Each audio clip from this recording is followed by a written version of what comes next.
Hello people, BD gigs ওয়েবসাইটের পক্ষ থেকে HTML এবং CSS ভিডিও টিউটোরিয়ালসের 24তম ভিডিওতে আপনাদের সবাই ওয়েলকাম জানাতেছি। আমি ফয়সাল আহমেদ। লাস্ট কয়েকটা ভিডিও টিউটোরিয়াল ধরে আমরা বেসিক্যালি সিএসএস সম্পর্কে শিখে আসতেছি, অর্থাৎ প্রথম দিকে আমরা HTML কোডিং শিখেছিলাম এবং স্পেশাল ট্যাগসগুলো শিখেছিলাম, কোন ক্ষেত্রে কী ট্যাগ ইউজ করতে হয়, এবং সেগুলোকে আমরা জাস্ট লাস্ট কয়েকটা ভিডিও টিউটোরিয়াল ধরে কীভাবে সিএসএস দিয়ে স্টাইলিং করতে হয় সেগুলো শিখেছিলাম, নতুন কোনো ট্যাগ শিখিনি। সো আজকে আমরা বেসিক্যালি নতুন একটা ট্যাগ সম্পর্কে শিখবো, অর্থাৎ HTML কোডিং শিখবো। অ্যাকচুয়ালি HTML কোডিং বলা যায়। সো এটা হচ্ছে ডিভ, DIV। এবং আপনারা জানেন যে ট্যাগ ক্রিয়েট করার সময় অবশ্যই আমাদেরকে ট্যাগের চিহ্নটা দিতে হবে, লেস দেন এবং গ্রেটার দেন চিহ্ন, ডিভ। সো ডিভটা বেসিক্যালি বক্স বলা যেতে পারে। আই মিন, আমরা এতদিন যেটা করে আসতেছিলাম সেটা হচ্ছে just paragraph, heading, I mean একটার পর আরেকটা লিখে যাওয়া, এবং সর্বোচ্চ যেটা আমরা শিখেছিলাম সেটা হচ্ছে টেবিলস। আই মিন টেবিলসের মাধ্যমে আমরা বক্স আকারে একটু অর্গানাইজভাবে করতে পারি, বাট ডিভ ব্যাপারটা আরও বেশি অর্গানাইজড এবং আরও বেশি অনেক অনেক বেশি চরম একটা জিনিস। ডিভের মাধ্যমে আমরা যেটা করতে পারি সেটা হচ্ছে আমরা আলাদা আলাদা সেকশন তৈরি করতে পারি ওয়েবসাইটের, আমাদের ওয়েব পেজে। অর্থাৎ এক পাশে থাকবে আমাদের একটা বক্সের মধ্যে শুধুমাত্র কন্টেন্টস, এক পাশে আমাদের বক্সের মধ্যে শুধুমাত্র ক্যাটাগরিজ, এক পাশে আমাদের বক্সের মধ্যে শুধুমাত্র পোস্টস, অথবা আমাদের এক পাশে সবার উপরে একটা বক্সের মধ্যে আমাদের হেডিংটা থাকবে। সো এইভাবে আমরা বক্স বক্স করে আমাদের ওয়েব পেজটাকে ডিজাইন করতে পারি। সো এই ক্ষেত্রে আমাদেরকে ইউজ করতে হবে ডিভ। সো অবশ্যই খেয়াল করবেন DIV, ডিভ, এটা আপনাদেরকে লিখতে হবে ঠিক যেভাবে আমাদেরকে বডিকে বডি লিখতে হয় এবং হেডকে হেডই লিখতে হয়, মাথা লিখতে হয় না, ঠিক সেভাবে। সো ডিভ এর ডিভের মেইন জিনিসটা আসলে ডিপেন্ড করে সিএসএস স্টাইলিংয়ের উপর, অর্থাৎ আমরা এটাকে কীভাবে স্টাইলিং করতেছি। সো ধরা যাক আমাদের একটা নর্মাল টেক্সট আছে যেখানে মামা বিডি গিক্স কিন্তু উৎসাহ একখান ওয়েবসাইট।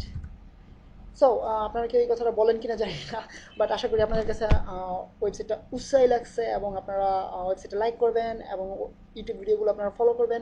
অ্যান্ড আপনাদের একটুখানি কাজে লাগলেও আমি নিজেকে ধন্য মনে করবো। এনিওয়েজ, সো আমি আগেই বলেছিলাম যে ডিভটা বেসিক্যালি ডিপেন্ড করে আমাদের স্টাইলিংয়ের, সিএসএস স্টাইলিংয়ের উপর, আমরা কীভাবে স্টাইলিং করতেছি। সো দেখা যাক আমরা কীভাবে ডিভকে স্টাইলিং করতে পারি। ঠিক নর্মাল স্টাইলে আমরা ট্যাগের নামটা লিখবো, দেন আমরা সেকেন্ড ব্রেকেট দিব এবং ভিতরে আমাদের স্টাইলিং কোডগুলো লিখবো।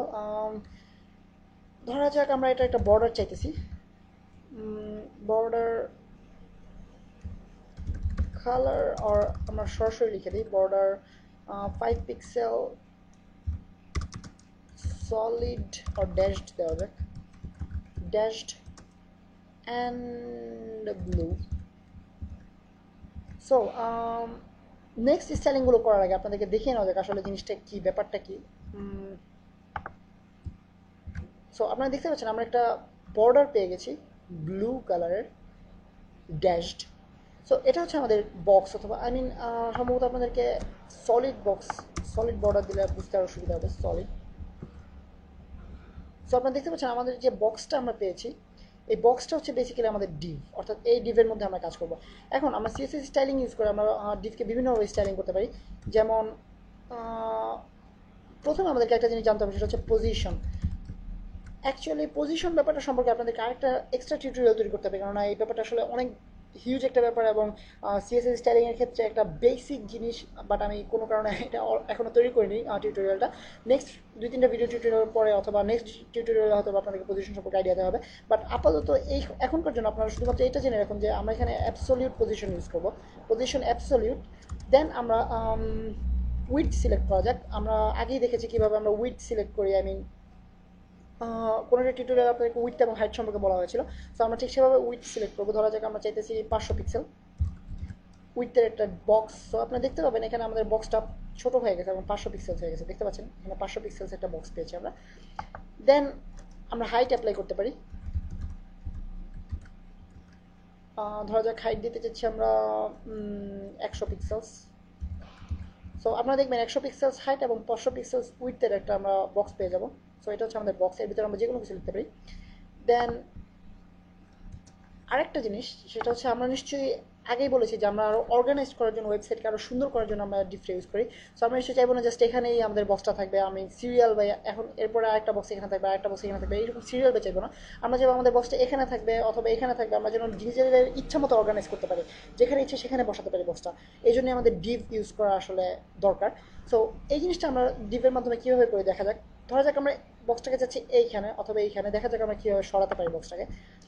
প্রথমে আমাদেরকে যে অ্যাট্রিবিউটটা ইউজ করতে হবে সেটা হচ্ছে টপ, অর্থাৎ আমরা উপর থেকে কতটুকু নিচে চাচ্ছি, কতটুকু নিচে চাচ্ছি বক্সটাকে, এটার উপর ডিপেন্ড করে। এখানে আমরা দুইভাবে আমাদের ভ্যালু ইউজ করতে পারি, একটা পার্সেন্টেজের মাধ্যমে এবং একটা হচ্ছে পিক্সেলসের মাধ্যমে। সো আমরা পিক্সেলসের মাধ্যমে ইউজ করে দেখি, 300 পিক্সেলস নিচে দেওয়া যাক।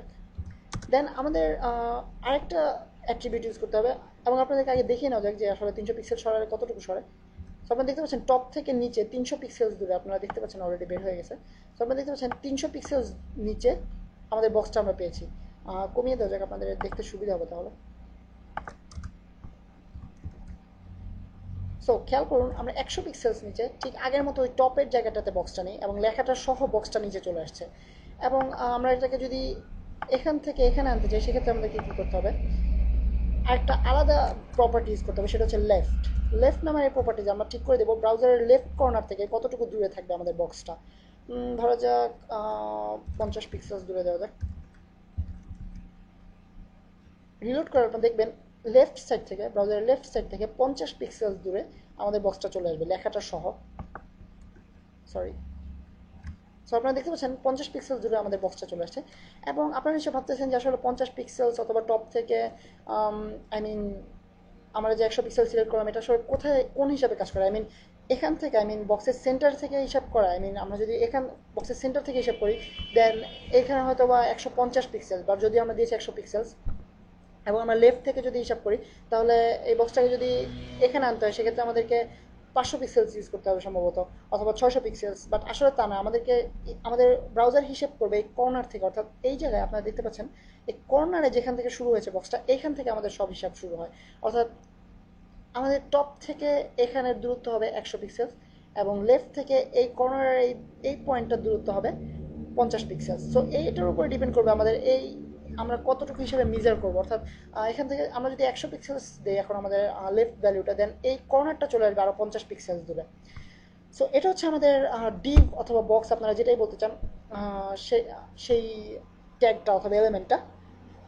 এবং আপনাদেরকে অবশ্যই খেয়াল রাখতে হবে যেন আমরা ডিভ লিখি, এবং এখানে আমরা সব ধরনের আমাদের সব ধরনের সিএসএস স্টাইলিং আমরা এখানে অ্যাপ্লাই করতে পারি। যেমন ধরা যাক আমরা অ্যাপ্লাই করতে চাচ্ছি ব্যাকগ্রাউন্ড কালার, আপনারা দেখতে পাবেন আমাদের ব্যাকগ্রাউন্ড কালারটা চেঞ্জ হয়ে যাবে, ব্যাকগ্রাউন্ড কালার ইয়েলো, আর ইয়েলো কালারটা কেমন যেন লাগে দেখতে, আপনারা এসে বুঝতেই পারতেছেন আমি কিসের কথা ভাবতেছি।